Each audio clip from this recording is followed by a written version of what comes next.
Hello, everybody. This is our 38th best move of all time. So, as usual, we will play the game while we talk through it. So, this is our series of the 50 best moves of chess all time, where I'm reviewing the moves that I think are amazing, stupendous, whatever accolades you want to give them. I examined a lot of games and a lot of moves and came up with my top 50. So, this game is between Mikhail Tal and Hecht, maybe, from 1962. So this was quite a while ago, but it was a good game. And let's see here. When the pieces stop moving, that means we've reached the position where we do the amazing move, and here we are. So take a second, pause the game if you aren't sure what the move might be, and examine the position. We'll look at a couple of ideas right here.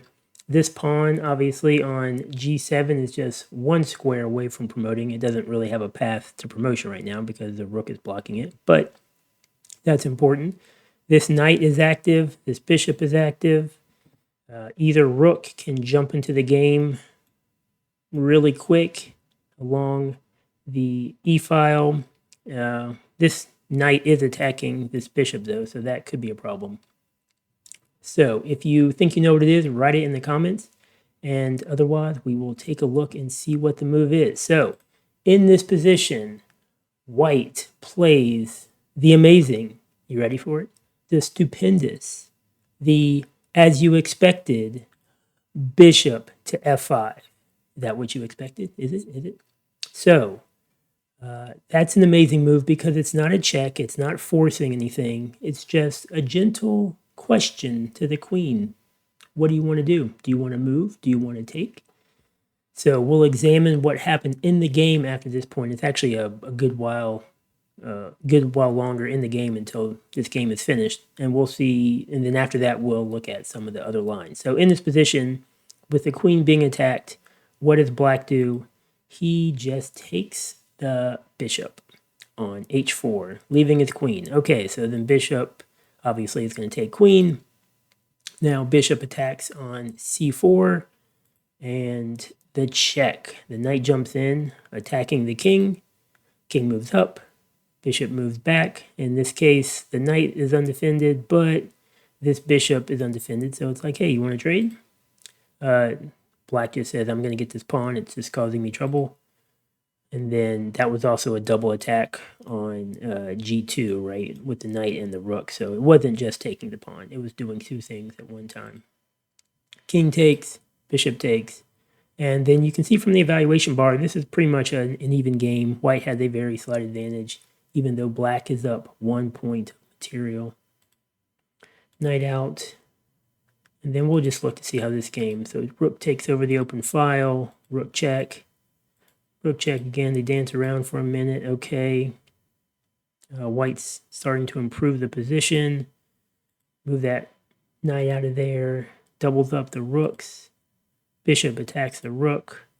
Knight jumps in. I'll take that. Rook attacks on b4. Rook grabs a pawn. Rook grabs a pawn. Just a little pawn grabbing here. See who can grab the most number of pawns. And then once all the pawn grabbing stops, the winner of the pawn grabbing contest is going to be trades rooks. And when the rook goes to attack the pawn, I'll just put the rook right in the way. And at that point, black resigns because he's not going to be able to stop this pawn from promoting. Let's say that he tries to go rook here, push, back, and too late. It's a queen. And now you're just down a rook and he may try to push and keep going like this, and he would promote queen himself, and then the rook would just sack, and then you could push the pawn and you would win. So that is what happened in the game. We're going to go back and do a quick analysis of what another option might have been, and I think in other analyses is what shows why this move I thought was so cool. Back, back, back, back, back, back, back, back, back, back, back, back. Okay, so in the position when bishop takes on f5. So the obvious attack, if queen takes, then what is it? It's the big old knight check. king gets out of danger by going here. Thank you for the queen. And and now I'm defending this pawn. So now white's up 1.3 with a nice strong attack. Even if, well, knight could take, then you take, but you're still down. Actually, still same.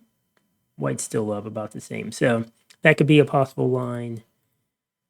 Let's see what else we got. Okay, so that's if queen takes. Now let's see what happens if queen decides to... queen doesn't really have anywhere else to go is the interesting thing. Let's say queen comes down here. Why not? Whoops. Mate in 1. Do you see it? This one's a fun one. If you don't see it, pause the video. Otherwise, the knight jumps in with the very nasty mate knight to d6 because all these squares are cut off. The pawn's covering that square. The bishop's covering that diagonal. The knight's actually attacking, and the bishop is cutting off that diagonal. So many pieces involved in that checkmate. So that's what happens if black tries to clear out the queen. And I don't know if there's anything else worth doing in this position. I mean, I guess black could take the pawn right now. But then, you know, you still lose queen. You could take back here, maybe. And then, oh, this is actually pretty similar to what happens in the game. So, white's up just a little bit either way. So, sort of no matter what, white had a good game going. The bishop move just sort of, you know, it was a dead even game before that move, and then he was able to take advantage after that. So, bishop to f5 is our 38th best move of all time.